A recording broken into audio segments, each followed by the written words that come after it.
दोस्तों क्या आपको पता है कि नेहरू जी के प्रभाव में आकर सुप्रीम कोर्ट ने अपना फैसला बदल दिया था।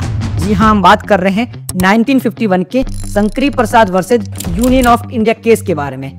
दरअसल उस टाइम सरकार है वो लैंड रिफॉर्म करना चाहती थी, जमींदारों से उनकी जमीन लेके गरीब लोगों को देना चाहती थी, परंतु उस समय जो प्रॉपर्टी का राइट था वो एक फंडामेंटल राइट था।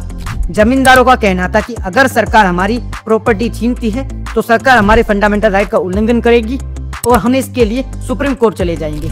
इस समय सरकार एक गेम खेलती है। क्या गेम खेलती है सरकार है वो फर्स्ट कॉन्स्टिट्यूशन अमेंडमेंट एक्ट 1951 पारित कर देती है और सरकार है वो इस दौरान 9th शेड्यूल है वो ऐड कर देती है और इसमें लिख देती है कि कोई भी सब्जेक्ट, कोई भी कानून अगर 9th शेड्यूल के अंतर्गत आता है तो सुप्रीम कोर्ट उस पर कोई भी फैसला नहीं दे सकता है। ये ऐड कर दिया था पहले कॉन्स्टिट्यूशन अमेंडमेंट एक्ट के तहत। इसी दौरान एक जमींदार थे जिनका नाम था शंकरी प्रसाद, वो जाते हैं सुप्रीम कोर्ट में। सुप्रीम कोर्ट में जाकर शंकरी प्रसाद कहते हैं कि सरकार ने जो पहला कॉन्स्टिट्यूशन अमेंडमेंट एक्ट पारित किया है ये हमारे फंडामेंटल राइट का उल्लंघन करता है, ये आर्टिकल 13 का उल्लंघन करता है। आर्टिकल 13 में लिखा है कि कोई भी कानून अगर फंडामेंटल राइट का उल्लंघन करता है तो वो कानून है वो समाप्त हो जाएगा और सरकार ने जो फर्स्ट कॉन्स्टिट्यूशन अमेंडमेंट एक्ट लाया है ये हमारे फंडामेंटल राइट का उल्लंघन करता है, इसलिए ये आर्टिकल 13 के तहत समाप्त हो जाएगा।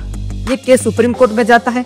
नेहरू जी का उस समय प्रभाव बहुत ज्यादा था तो सुप्रीम कोर्ट भी नेहरू जी के खिलाफ जाके जजमेंट नहीं देती है। सुप्रीम कोर्ट का उस टाइम में फैसला आता है और सुप्रीम कोर्ट कहती है कि पहला संविधान संशोधन अधिनियम जो पारित किया गया है वो पूरी तरह से सही है।